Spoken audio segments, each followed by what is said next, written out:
All right, last but not least, we have our distance spikes. So a lot of people ask, why can't you run the 2 mile or the mile in a sprint spike? The biggest answer, or the best answer to that, is in the flexibility of the spike itself. So distance spikes are designed to not only be lightweight, but also move with your foot a little more. The reason for that is because you are spending a lot more time in it. Obviously, the 2 mile takes much longer than the 100-meter dash, so comfort is a little more worked into the design of these spikes. Jumping into specifics, we have our entry-level spikes down here. So the Nike Zoom Rival Distance Edition is going to be a go-to for really any event. It's one of the more versatile spikes on the market. It's not necessarily made to fully utilize performance for any event, but it's great for a first-year track and field student athlete that's trying to find their event and find their spot in the sport itself. Its Adidas counterpart, the Distancestar, is going to be made, it's almost a premier 2 mile spike. It's going to be a little softer and offer a little more cushion to it than some of our more higher end things. So if you're somebody that feels they're fragile and they're always getting hurt wearing their spikes, these entry-level spikes could be great for you. In Saucony, we have the Vendetta. Again, these entry-level spikes are going to be a little bit heavier, but also have a little more cushion, maybe be a little more comfortable, but they're not necessarily made to utilize performance. The Vendetta is the Saucony version of the Distancestar and the Rival. This is Saucony's entry-level spike. So, this is the first year, if I'm not mistaken, that we've seen a full distance line of spikes from Hoka 1.1.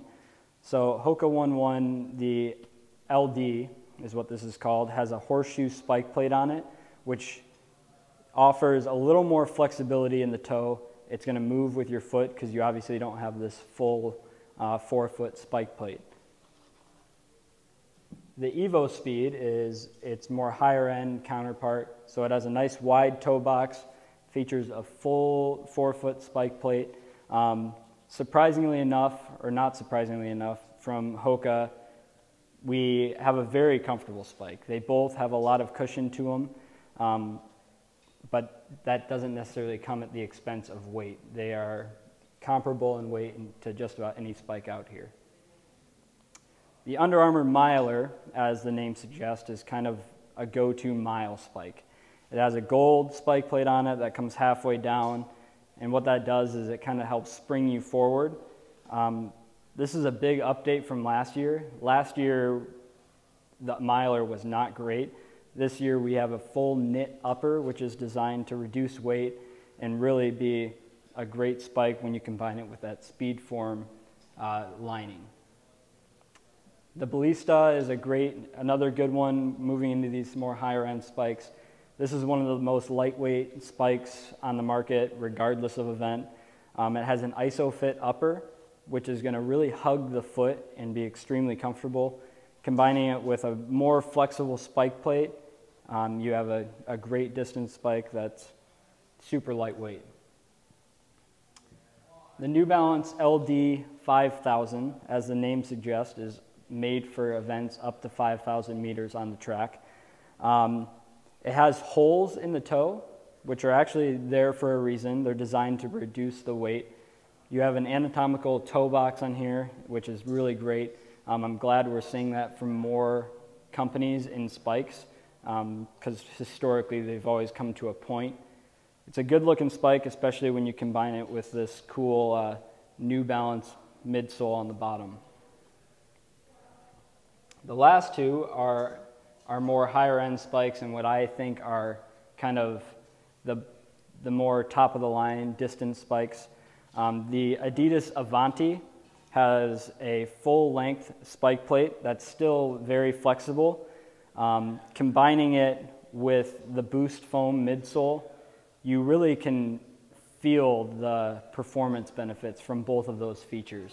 The tongue is extremely light, and the laces it hugs the foot very well. This is my personal favorite. I have a little bit of bias. I ran my 5K PR in this spike.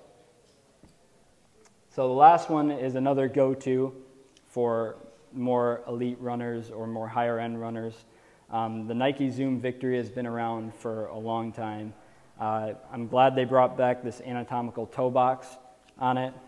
It's, with the Ballista, one of the more lightweight spikes on the market.